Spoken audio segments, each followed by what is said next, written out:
ପାଞ୍ଚ କୋଟି ଟଙ୍କାରେ ବିନା ହିରୋରେ ନିର୍ମିତ ମରାଠୀ ଚଳଚ୍ଚିତ୍ର ବକ୍ସ ଅଫିସରେ ରୋଜଗାରର ରେକର୍ଡ ଭାଙ୍ଗିଲା। ବାଇପାନ୍ ଭାରି ଦେବା। ଛଅଟି ଭଉଣୀଙ୍କ ଜୀବନର କାହାଣୀ।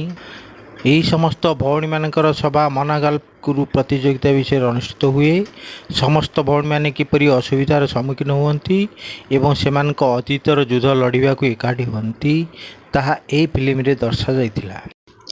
ଆଜିକାଲି ମରାଠୀ ଚଳଚ୍ଚିତ୍ର ବିଷୟରେ ଅନେକ ଆଲୋଚନା ହେଉଛି। ଏହି ମରାଠୀ ଫିଲ୍ମର ନାମ ହେଉଛି ବାଇପାନ୍ ଭାରି ଦେବା। ସ୍ୱଳ୍ପ ବଜେଟ୍ରେ ନିର୍ମିତ ଏହି ଚଳଚ୍ଚିତ୍ରଟି ବକ୍ସ ଅଫିସରେ ଅନେକ ରେକର୍ଡ ଭାଙ୍ଗିଥିବା ଦେଖାଯାଇଛି। ଆଶ୍ଚର୍ଯ୍ୟଜନକ କଥା ହେଉଛି ଏହି ସିନେମାରେ କୌଣସି ହିରୋ ନାହାନ୍ତି। ବର୍ତ୍ତମାନ ଏହି ଫିଲ୍ମ ବିଷୟରେ ସବୁଆଡ଼େ ଚର୍ଚ୍ଚା ହେଉଛି। ରୋହିଣୀ ହାଟଙ୍ଗାଡ଼ି, ବନ୍ଦନା ଗୁପ୍ତା, ସୁକନ୍ୟା କୁଲକର୍ଣ୍ଣୀ, ସୁଚିତ୍ରା ବୁନ୍ଦେକର, ଦୀପା ପାରାବ ଏବଂ ଶିଳ୍ପା ନାଭାଲକରଙ୍କ ଭଳି ଅନେକ ଅଭିନେତ୍ରୀମାନେ ବାଇପାନ୍ ଭାରି ଦେବାରେ ମୁଖ୍ୟ ଭୂମିକାରେ ଅଛନ୍ତି।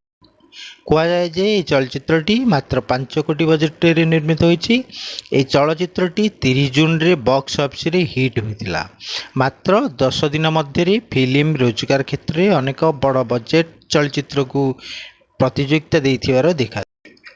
ଯଦି ଆପଣ ବକ୍ସ ଅଫିସ୍ ସଂଗ୍ରହକୁ ଦେଖନ୍ତି ତେବେ ଚଳଚ୍ଚିତ୍ରଟି 10 ଦିନରେ 25 କୋଟି ରୋଜଗାର କରିଛି। ଅର୍ଥାତ୍ ଚଳଚ୍ଚିତ୍ରଟି ବଜେଟ୍ ତୁଳନାରେ ଅନେକ ଗୁଣ ଅଧିକ ବ୍ୟବସାୟ କରିଛି।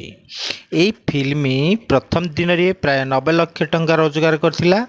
ଏହାପରେ ଫିଲ୍ମର ବିପୁଳ ରୋଜଗାର ଜାରି ରହିଛି। ବାଇପାନ୍ ଭାରି ଦେବା ଦ୍ୱିତୀୟ ସପ୍ତାହରେ 13 କୋଟି 50 ଲକ୍ଷ ଟଙ୍କା ସଂଗ୍ରହ କରିଛି। ଏଥିସହିତ ଦ୍ୱିତୀୟ ସପ୍ତାହରେ ମଧ୍ୟ ଫିଲ୍ମର ଭଲ ରୋଜଗାର ଆଶା କରାଯାଏ। ବାଇପାନ୍ ଭାରି ଦେବାର ନେଟ୍ ଇଣ୍ଡିଆ କଲେକ୍ସନ୍ ଶୁକ୍ରବାର ଦିନ 90 ଲକ୍ଷ ଟଙ୍କା ରୋଜଗାର କରିଛି। ଶନିବାର ଦିନ 2 କୋଟି 13 ଲକ୍ଷ ଟଙ୍କା, ରବିବାର ଦିନ ସଂଗ୍ରହ କରିଛି 2 କୋଟି 57 ଲକ୍ଷ।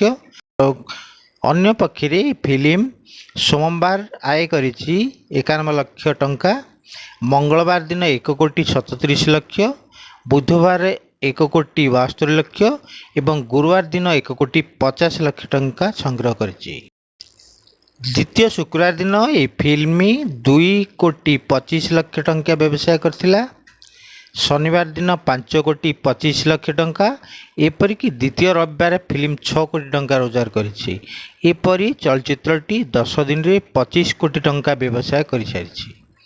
ମରାଠୀ ଚଳଚ୍ଚିତ୍ର ରୋଜଗାର ଦୃଷ୍ଟିରୁ କାର୍ତ୍ତିକ ଆର୍ଯ୍ୟନ ଏବଂ କିଆରା ଆଡଭାନୀଙ୍କ ଫିଲ୍ମ ସତ୍ୟ ପ୍ରେମ କି କଥା ଏବଂ ଇଣ୍ଡିଆନା ଜୋନ୍ସକୁ ପ୍ରତିଯୋଗିତା ଦେଇଛି। ଖବର ଅନୁଯାୟୀ ମିଶନ ରିଲିଜ୍ ଇମ୍ପସିବଲ୍ ଡେଟ୍ ଗଣନା ପାର୍ଟ 1 ମଧ୍ୟ ଫିଲ୍ମର ରୋଜଗାର ଉପରେ କୌଣସି ପ୍ରଭାବ ପକାଇବ ନାହିଁ। ମରାଠୀ ଚଳଚ୍ଚିତ୍ରକୁ ହିରୋ ବିନା ଏବଂ ସ୍ୱଳ୍ପ ବଜେଟ୍ରେ ଉପସ୍ଥାପିତ କରାଯାଇଛି। ତାଙ୍କୁ ପ୍ରଶଂସା କରିବା ପାଇଁ ଶବ୍ଦ ମଧ୍ୟ କମ୍ ହେବ। Bureau report, NK news, Odisha.